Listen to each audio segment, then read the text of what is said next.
Buenas tardes. Les damos la más cordial bienvenida en esta mesa, digamos un poco no de debate, sino más bien como de análisis, sí, casi redonda, sobre acceso abierto en el marco de la Conferencia Regional de Datos Abiertos. Uno de los elementos vinculados con la cuestión de los datos abiertos tiene que ver con el acceso abierto a la información científica.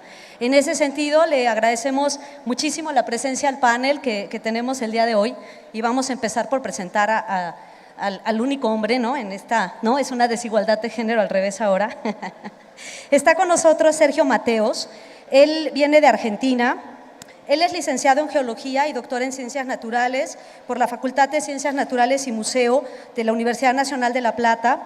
Ha dirigido y participado en diversos proyectos de investigación en el campo de la sedimentología en los periodos 2004, 2006, 2008 y 2008. Fue presidente de la Asociación Argentina de Sedimentología. Ha sido miembro del Consejo de Administración de la Fundación Innova y actualmente dirige el Centro de Investigaciones Geológicas, CIG, y es asesor de la Dirección de Vinculación Tecnológica del CONICET, ¿no? Muchas gracias por… Y además es subsecretario de Ciencia y Tecnología en Argentina. Bueno, muchas gracias. Y Silvia Nakano está actualmente a cargo de la Dirección Nacional de Recursos Físicos de Ciencia y Tecnología, que depende de la Subsecretaría de Coordinación Institucional, Secretaría de Articulación Científico-Tecnológica del Ministerio de Ciencia y Tecnología e Innovación Productiva de Argentina. Bajo su dirección funcionan la Biblioteca Electrónica y los sistemas nacionales de grandes instrumentos y bases de datos, entre los que se encuentra el Sistema Nacional de Repositorios Digitales. Silvia Nakano es licenciada en Ciencias de la Educación y Magister Scientiarum en Administración Pública por la Universidad de Buenos Aires. Muchas gracias por acompañarnos. También tenemos el gusto de recibir a Ana Lilia Herrera Ansaldo. Ana Lilia es licenciada en Ciencias de la Comunicación por la Universidad Autónoma del Estado de México, por la Universidad Nacional, siempre lo digo mal porque es la mía, la UNAM, por la Universidad Nacional Autónoma de México. Se ha desempeñado como coordinadora de comunicación social del Estado de México, como secretaria técnica del Consejo Estatal de Población y se desempeñó como secretaria de Desarrollo Social del Estado de México durante la gestión de Enrique Peña Nieto. Al frente del gobierno estatal fue diputada local en el Congreso del Estado de México y actualmente se desempeña como senadora para el periodo 2012-2015 por el Estado de México. Y además fue la promotora de la Ley de Acceso Abierto que recientemente se aprobó el pasado 20 de mayo. Se promulgó el pasado 20 de mayo por parte del presidente. Y por último también tenemos a Margarita Ontiveros y Sánchez de la Barquera. Ella estudió la licenciatura en Ciencias de la Comunicación en la UAM Xochimilco, es maestra en Ciencias y Tecnología Educativa por el ILCE. En 2003 realizó una estancia para estudiar el uso de las TIC en educación y actualmente es la coordinadora del consorcio, se me olvidó el CONRICIT, ¿no? Del Consorcio Nacional de Información Científica del CONACYT. Bueno, pues la idea es tener un diálogo, más que pequeñas presentaciones y conferencias, más bien la idea es tener un diálogo aprovechando la presencia tanto de los colegas de Argentina como de México acerca de particularmente de la ley de acceso abierto que existe en ambos países y después de las formas de instrumentación que ha llevado. Nos gustaría que en este caso tanto Sergio como Ana Lilia nos comentaran para el caso de Argentina, pero para el caso de México, cómo es que se dio, de dónde vino, digamos, la ley de acceso abierto que se tiene en cada uno de los países. Vale decir que además de México y Argentina, también Perú tiene ley de acceso abierto, son los únicos 3 países de la región latinoamericana que cuentan con una ley en la materia.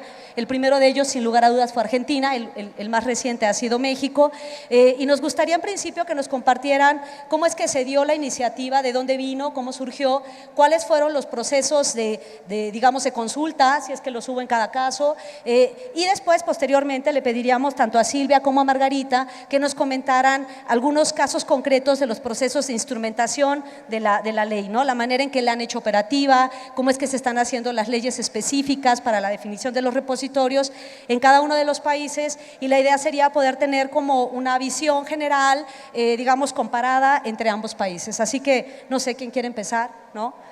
Por supuesto Sergio, sí. Bueno, muchas gracias, muy buenas tardes a todos. En realidad, bueno, me siento, estoy preocupado realmente porque me dieron la palabra a mí primero. Puede ser porque sea el único hombre de la mesa o porque soy el más viejo. Quiero quedar con lo primero, en realidad. Bueno, no, hablando un poco, la idea nuestra es, y trajimos una presentación breve, que yo no voy a hablar de la presentación, pero me gustaría que ustedes vayan viendo algunos datos. Porque en realidad en Argentina lo que se ha venido trabajando en la parte de acceso abierto ha sido en los últimos 7 años. El Ministerio de Ciencia y Tecnología e Innovación Productiva fue creado bajo la administración actual de la presidenta Fernández de Kirchner y tiene 7 años, es un ministerio muy joven.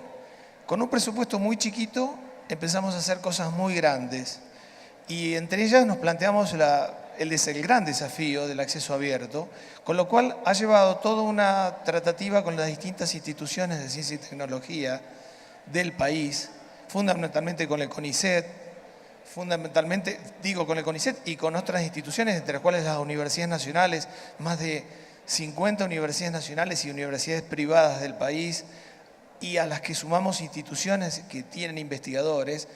Hemos tenido que hacer un poco de docencia, y lo seguimos haciendo, tratando de establecer qué es el acceso abierto y cómo tienen que establecer los repositorios digitales, para lo cual la ley trató de abarcar todos esos aspectos. Yo no voy a ahondar en eso, después Silvia en todo caso va a hablar un poquito más en detalle, pero sí hemos tratado de hacer una gran docencia, como les comentaba recién, en función principalmente de tratar de optimizar los recursos que las publicaciones nos podían dar, en tratar de establecer una mancomunión entre el autor de un trabajo científico y el resto de la población científica que lo necesita.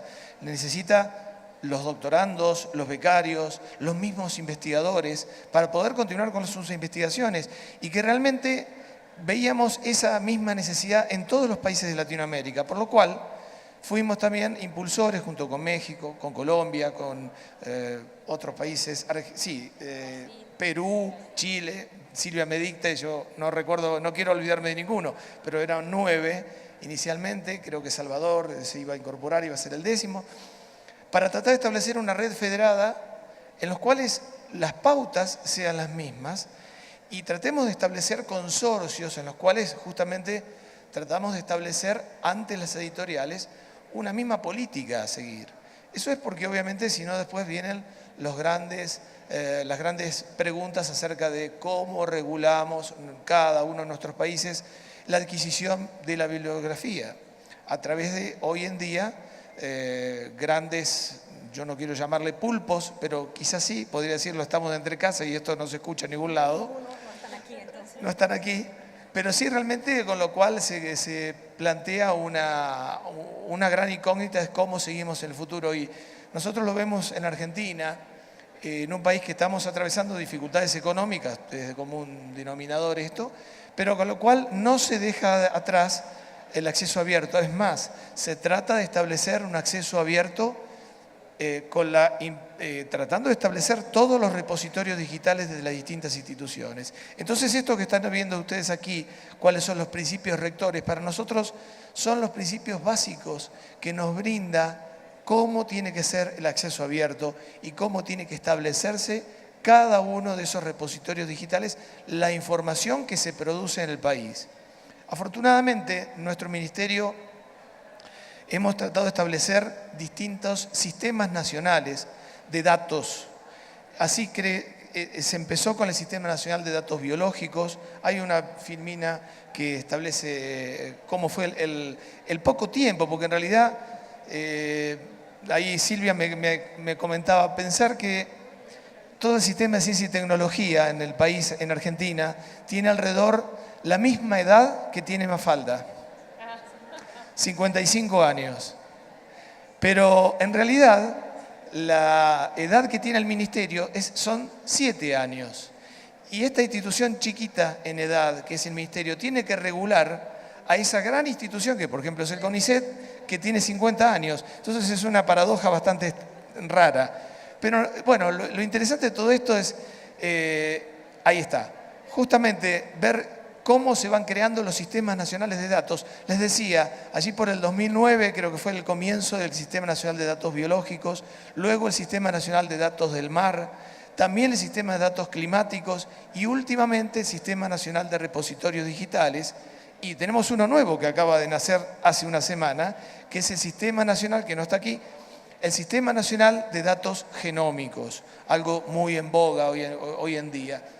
En realidad, estos sistemas nacionales hacen mancomunar y optimizar la información a través de los portales que se han ido creando, el portal de datos biológicos, el portal de datos del mar y actualmente el último fue el portal de datos de repositorios digitales, con lo cual a través de esas informaciones los científicos acceden de forma gratuita, acceso abierto y ahora lo van a hacer.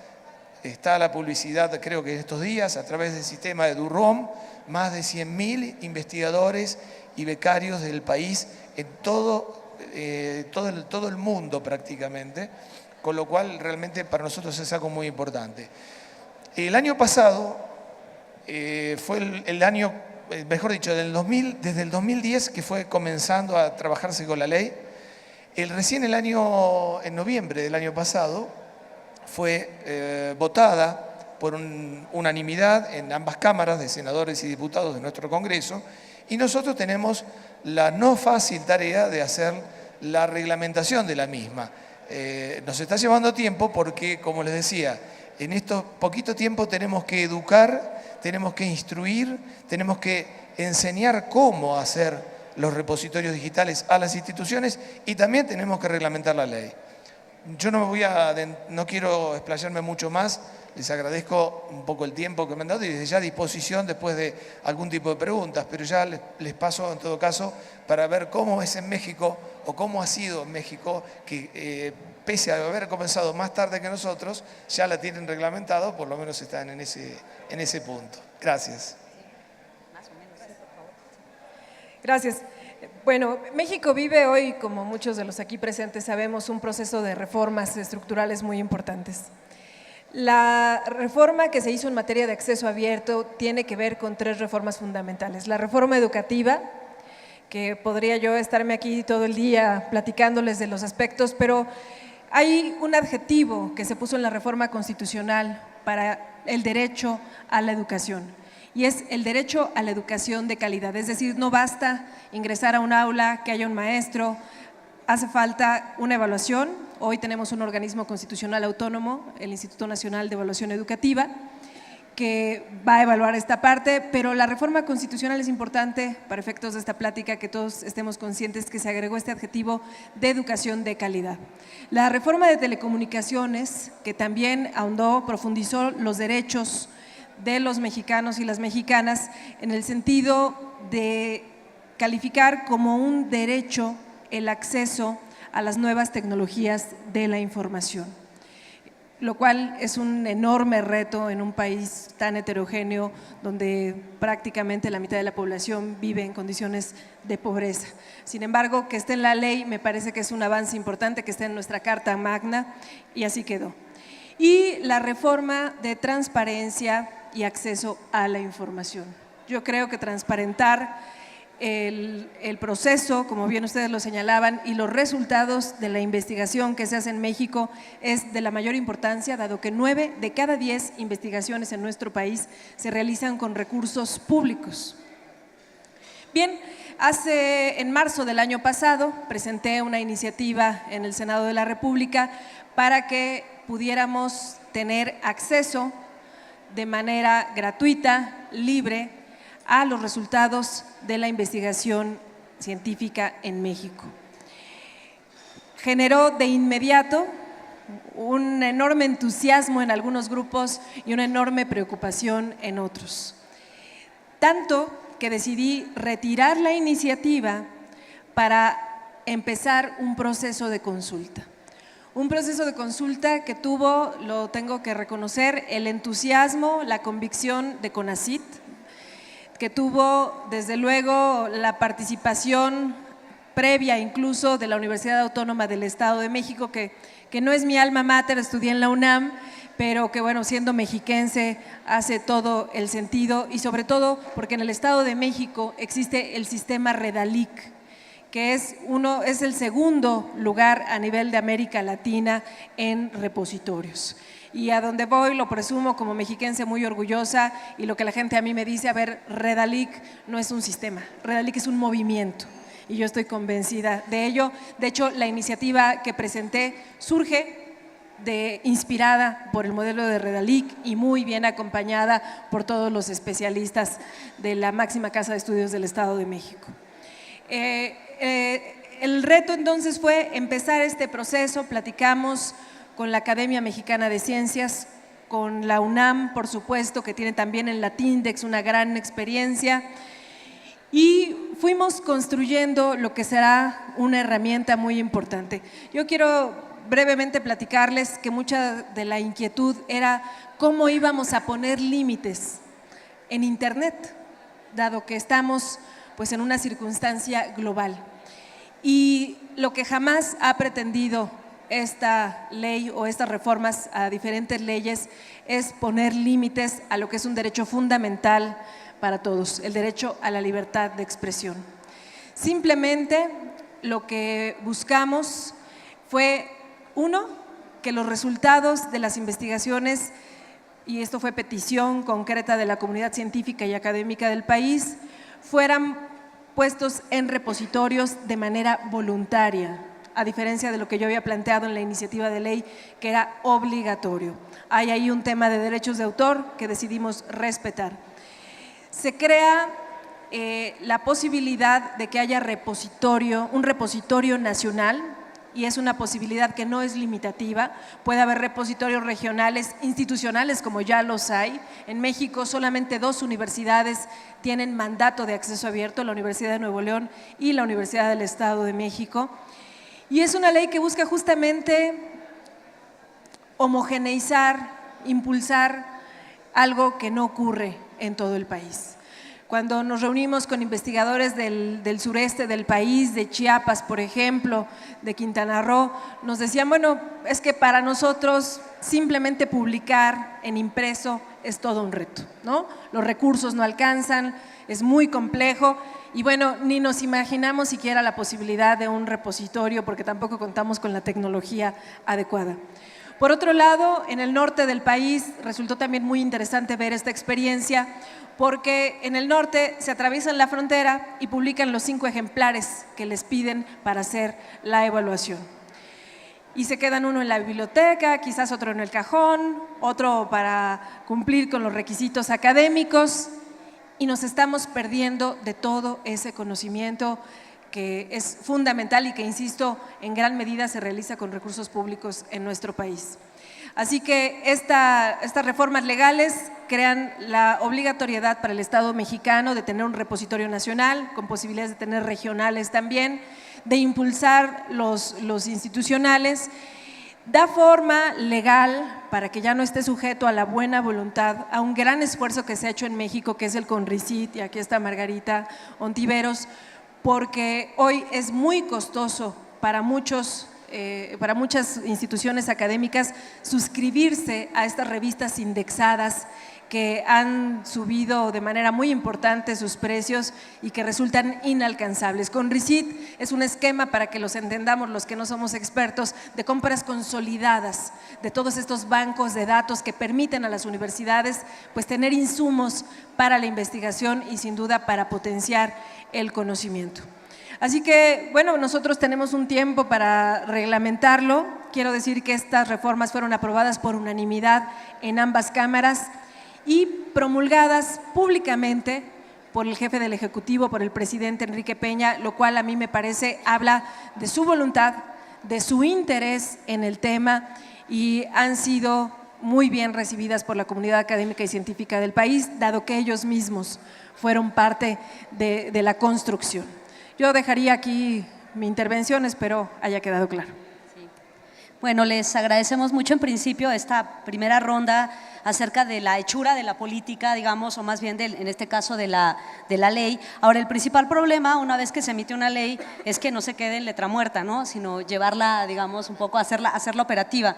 Eso es en lo que a veces no somos como muy diestros. En ese sentido, todos los que más o menos estamos involucrados en estos temas, sabemos que el principal reto de los repositorios es poblarlos de contenido, ¿no? Ese es el reto fundamental, porque al final del día la parte de la instrumentación simplemente depende de elementos tecnológicos, se monta el sistema y después de dónde sacamos la información. Desde esa perspectiva me gustaría preguntarle tanto a Silvia como a Margarita, ¿cuáles son las estrategias a las que ha recurrido, digamos, en este caso el CONICET o el CONACYT, para tratar de, por un lado, incentivar el desarrollo de repositorios institucionales, también repositorios de datos, repositorios disciplinares y específicamente cuáles son las estrategias para poder lograr, en el caso de Argentina, que es obligatorio, ¿no?, que se cumpla la ley, en el caso de México, que no es obligatorio, cómo hacer y de qué manera tratar de incentivar o de convencer a los académicos para incorporar sus contenidos ahí. Acerca de las estrategias, Silvia, por favor, y luego Margarita. Bueno, muchas gracias. Estrategias.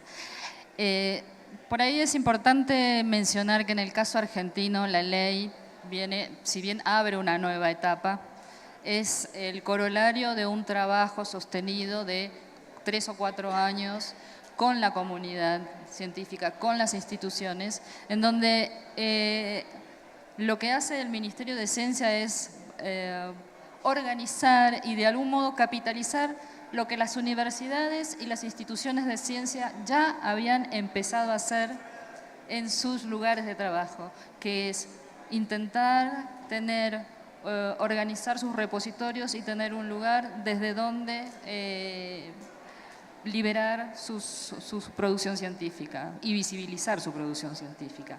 Entonces, en ese sentido, hay una tarea previa que es la que ha generado y sobre la cual se ha montado el Sistema Nacional de Repositorios Digitales. Entonces, lo que hace es capitalizar la experiencia, capitalizar las iniciativas de las propias instituciones, ¿sí? Entonces, sienten como muy propio el hecho de que haya una ley, porque de algún modo todas ellas colaboraron con su tarea pionera, en el tema del acceso abierto, ¿sí? Y con respecto, no me acuerdo a ver cuál era la segunda parte de la pregunta, pero… el apoyo para repositorios institucionales, disciplinares y de datos. Bien, con respecto a repositorios disciplinares, temáticos, eso sí fue una iniciativa propiamente del Ministerio de Ciencia. O sea, tenemos 2 portales ahora disciplinarios de datos biológicos y de datos del mar. Estamos reflotando uno de datos climáticos y próximamente, como anunció el doctor Mateos, también vamos a tener uno de datos genómicos.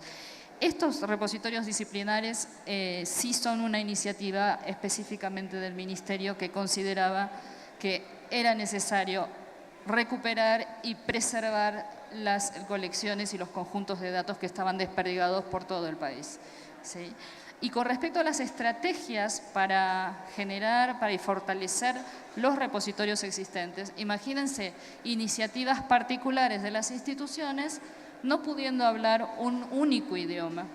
Entonces, la creación del Sistema Nacional de Repositorios Digitales en el año 2010 significó sentarse con las instituciones y empezar a discutir fuertemente, al igual que como hicimos en la referencia a nivel entre países. Bueno, en el país hubo una discusión muy larga, muy tediosa, muy fuerte respecto de cómo íbamos a hacer para que lo que cada uno pusiera en su repositorio institucional fuera interoperable y fuera cosechable por un único portal, como es el portal del Sistema Nacional de Repositorios Digitales. Entonces, fueron años de discusión, de peleas, así como lo hicimos a nivel regional. También nos hemos peleado mucho, hemos discutido muy fuertemente acerca de qué es considerado un documento científico. Por ejemplo, esa discusión nos ha llevado, pero unos cuantos rounds en la referencia, y también a nivel local, a nivel nacional, hubieron discusiones fuertes en torno de esto. Porque la cuestión tecnológica, digamos, en algún punto se resuelve fácilmente. Como decía, como dice uno de los gurús del acceso abierto, el doctor Helio Kuramoto, que una vez lo invitamos en el año 2010 a dar una conferencia, el gran desafío no es la interoperabilidad técnica y tecnológica, sino la interoperabilidad humana, lo decía él porque es brasileño, ¿no?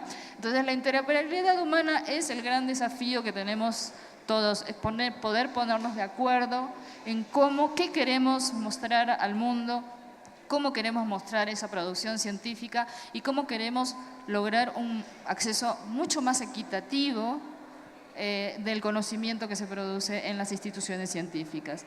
Entonces, la estrategia es colaborar con la discusión, generar los espacios de discusión, alojar esas discusiones, sacar síntesis, documentos, guías, pautas, directrices. Hay mucho trabajo por detrás y además, en el caso del Ministerio de Ciencia, apoyar las iniciativas con líneas de financiamiento. Nosotros tenemos líneas de financiamiento tanto para crear nuevos repositorios como para fortalecer los existentes y que puedan adaptarse a este idioma y estas directrices que hemos consensuado, tanto a nivel regional como a nivel nacional. ¿Sí? Entonces, esas líneas, y también para formar recursos humanos, que esto es algo muy importante, esa línea de financiamiento para la formación de recursos humanos es la que colabora con que, digamos, también empecemos a hablar un mismo idioma, un mismo lenguaje con el resto de las instituciones y con el resto de los países de América Latina en la región y con el mundo también. Muchas gracias, Silvia. Para el caso de México, Margarita. Bueno, nosotros tenemos una ley todavía muy jovencita, pero en nuestro caso sí tenemos una fecha límite para sacar la normativa, que vence prácticamente en un mes y fracción. Así que estamos trabajando a marchas forzadas dentro de CONACYT. Y bueno, ahorita que escuchaba a Silvia, bueno, hay que decir que en México también el asunto de los expositorios no es una cosa nueva, hay mucho repositorio. Bueno, ya hablábamos de Redalit de hace más de 10 años. Pero también dentro de las instituciones siempre ha existido la tendencia en pequeños núcleos institucionales de tener repositorios, ya sea de datos, de tesis en las bibliotecas, o a veces algunas áreas de conocimiento específicas han buscado mantener su información en ciertos lugares. Pero de lo que sí hemos carecido es que muchos de estos repositorios fueron desarrollos propios, por ejemplo, y al ser desarrollados propiamente con tecnología de casa, nunca se pensó en que eso había que hacerlo interoperable con otros repositorios. Entonces tenemos información en repositorios que tenemos ahora que extraer de esos repositorios y ponerlos en unos estándares. Eso es un caso que tenemos complicado en términos tecnológicos. El otro es que no tenemos institucionalizado el concepto de repositorio. Efectivamente tenemos únicamente 2 universidades que lo tienen por ley y sin embargo hasta la fecha no tienen un repositorio institucional. Entonces, tenemos repositorios dentro de las universidades, pero no lo tenemos institucionalizado. Y creemos que la ley va a ser un factor muy importante para ordenar las casas, o sea, para que dentro las instituciones empiecen a ordenar, también como un mecanismo de preservación de la información que nos parece fundamental. Estamos viviendo en un mundo digital. ¿Y qué va a pasar si tenemos problemas digitales? ¿Qué pasa si tenemos problemas con los servidores donde tenemos alojadas las informaciones institucionales? No tenemos sistemas de replicación, no tenemos tampoco normativa de preservación de datos digitales, tampoco tenemos que hacer normativas sobre la obsolescencia tecnológica para evitar que esto después se pierda. Entonces hay una serie de cosas que creemos que la ley, aunque nuestra ley no es un mandato como tal, sí creemos que el hacerlo desde CONACYT y el ligar esto con nuestros procesos de evaluación de investigadores a través del Sistema Nacional de Investigadores, del otorgamiento de las becas que damos para los estudiantes para que sea un mandato que pongan las tesis al terminar sus estudios de posgrado en los repositorios institucionales, y si su institución no tuviera un repositorio institucional en el repositorio nacional, creemos que nos va a empezar a ayudar a poner orden en las casas y recuperar mucha de la información que ya comentaba la senadora, que está ahí, pero que no sabemos dónde está. Muchas de ellas están a veces en los equipos de cómputo de quien lo hizo, pero es información valiosa, muy valiosa, que tenemos que recuperar, hacer pública y sobre todo que pueda ser utilizada por estudiantes, por investigadores, en un sistema tan complejo de educación como es el mexicano, donde tenemos universidades muy añejas como la UNAM, pero universidades muy jóvenes que tienen 2 o 3 años, con cuerpos académicos muy nuevos, que requieren de fortaleza, de información, para poder realmente convertirse en unidades de conocimiento. Entonces nosotros sí tenemos un reto fuerte, tenemos que entregar este año los lineamientos y nuestra idea es trabajar un poco como tú comentabas ahorita, Silvia, a través de convocatorias para apoyar con recurso financiero a las instituciones para que puedan ir construyendo sus repositorios institucionales con base en estas normativas que daremos. Ahora, acerca de estos temas, hay otro que está vinculado a las cuestiones de acceso abierto, por lo menos en el caso de la Ley de México, está vinculado también, digamos, al apoyo en la compra consorciada de recursos de información. En el caso de Argentina, digamos, nos gustaría, si nos pueden compartir, cuáles son las estrategias, si tienen, y cómo es que funcionan, las estrategias de compra consorciada de información científica que permita abatir costos, cuáles son los principales logros y retos, tanto en el caso de, lo mencionaba Ana Lilia, para el caso de México existe Conricit, no sé, para el caso de Argentina ya nos dirán, y qué tanto piensan ustedes que está vinculada la idea de compra consorciada de recursos de información con las cuestiones de acceso abierto. Margarita nos podría decir para el caso de Conricit, pero para el caso de Argentina, ¿cómo funciona? ¿Tienen estrategias de compra consorciada y cómo las vinculan con el acceso abierto? Yo quiero entender que tu pregunta se refiere principalmente al material bibliográfico. Sí, a la biblioteca electrónica. En realidad, en nuestro país no existe una compra consensuada, sino que el Ministerio de Ciencia y Tecnología se ha hecho cargo de la compra de la bibliografía a través de la biblioteca electrónica.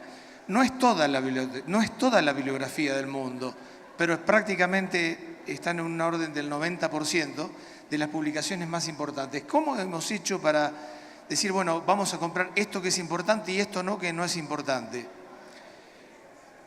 La biblioteca electrónica comenzó desde el año 2010 a consensuarse y a importar gran cantidad de material de acuerdo a las distintas editoriales, pero yo creo que acá hubo un momento, yo le llamo un momento bisagra, que fue el año pasado, a principios del año pasado, donde desde nuestra Secretaría hicimos una compulsa y una opinión acerca de a los investigadores que nos digan cuáles son las publicaciones más importantes que ustedes quisieran tener. Entonces se hizo un censo de eso con todas las líneas. Es decir, las líneas, nosotros tenemos un plan bien directriz acerca de la investigación científica y tecnológica en el país. Pero lo hicimos a lo largo de todas las líneas de investigación. Abarcan desde las biológicas, energía, las industriales, las ingenierías, las ciencias físicas y naturales, las ciencias biológicas y actualmente la nanotecnología y la biotecnología como dos de los grandes desafíos que son mundiales. Entonces, de esa manera se especificaron cuáles eran las publicaciones y nosotros tratamos y seguimos tratando en forma bastante difícil en algunos de los casos con las distintas editoriales para tratar de establecer una compra mancomunada y de esa manera distribuirla a todas las instituciones de ciencia y tecnología. Es más, actualmente con un convenio que tenemos con el Ministerio de Educación de la Nación, el Ministerio de Ciencia y Tecnología y el Ministerio de Educación y a través del Ministerio de Planificación con la red ARSAT, que es toda la red de Innovared, es lo que se llama la red avanzada, vamos a montar ahí arriba la biblioteca electrónica y de esa manera distribuirla en forma gratuita a todos los investigadores, becarios, profesionales de apoyo, digamos, todos aquellos que tengan que ver con la ciencia y tecnología en el país. E inclusive, a través de la red Clara, estar conectados con los países del marco de la referencia. Es decir, a través de esa ventanita que va a ser muy importante, que es justamente el repositorio digital de cada institución, se va a poder tener acceso a los repositorios digitales de las otras instituciones del resto de Latinoamérica, a través de la red federada. Con esto simplemente te digo y hago un resumen. El Ministerio actualmente no es un monto muy grande comparado con México, comparado con Brasil. Estamos en el orden de los 21 millones de dólares anuales en compra de bibliografía. Como dijo Silvia, se apoya a los repositorios digitales con la compra de todo lo que es el software y el hardware perteneciente a esos repositorios. Es decir, las instituciones nos piden al Ministerio el hardware y les damos el software también para que de alguna manera establezcan sus repositorios.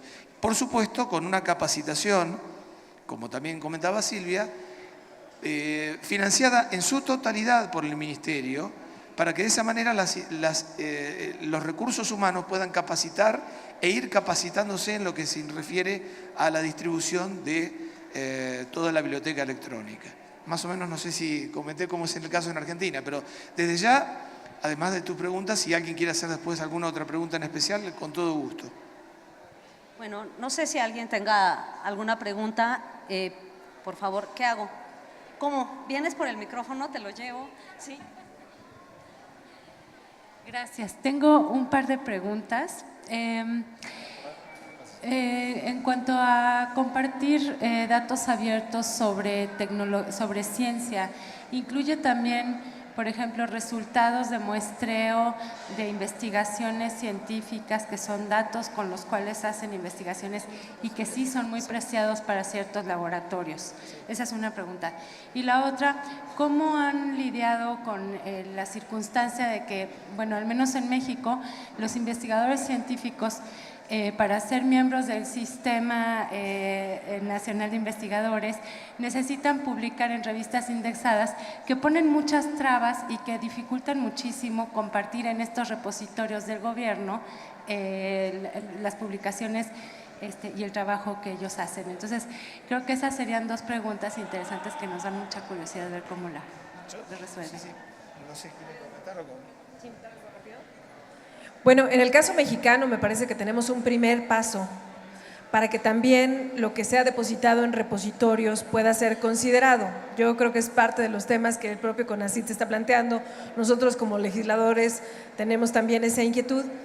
Y es muy importante decir que el único requisito para que el resultado de una investigación o cualquier documento pueda ingresar al repositorio es que sea arbitrado por pares, que me parece lo mínimo necesario, y permítanme decirlo como alguien que no se dedica a la investigación ni a la ciencia, creo que es muy importante como usuarios, ¿no?, en este ejercicio de democratizar el acceso a los resultados de la investigación científica, de tecnología, de innovación, podamos tener certeza de que estamos consultando información seria, porque parte de las grandes preocupaciones de la comunidad científica y académica es que hay muchos repositorios de dudosa seriedad, digamos, ¿no?, que están haciendo negocio, pero lo mismo ponen una investigación muy seria que una que no tiene el rigor científico. Entonces creo, yo por lo menos soy de las que tiene esperanza, que en México también pueda empezarse a utilizar este criterio. Con respecto a Argentina, simplemente tu primer pregunta acerca de los datos, sí. La ley involucra no solamente repositorios digitales de artículos, sino también de datos.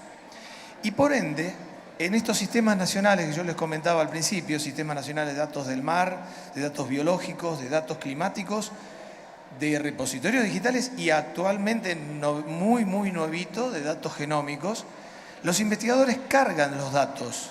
Es decir, no solamente es el trabajo científico, sino el dato, y para nosotros es muy importante. Estamos alrededor del 1 millón de datos en datos del mar, ya de datos biológicos, perdón.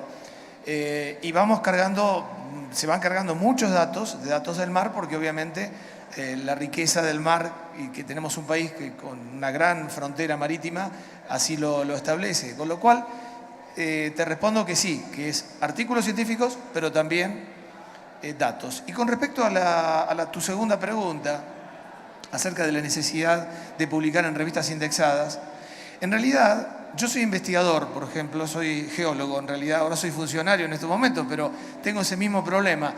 ¿Cómo lo estamos consensuando? Primero y principal, como dijo la senadora, también en nuestro país, de la misma manera que en México, las revistas tienen que ser arbitradas. Con lo cual, eso es un proceso que a nosotros en Argentina lo podemos discriminar, y entiéndase bien la palabra discriminar, mejor dicho, separar, no discriminar, seleccionar en revistas A, B y C. Las revistas de gran impacto, indexadas, las revistas de orden regional, que algunas están indexadas y otras no, pero tienen una importancia regional, y las revistas locales que tienen una importancia que son a veces muy importantes para poder hacer un desarrollo.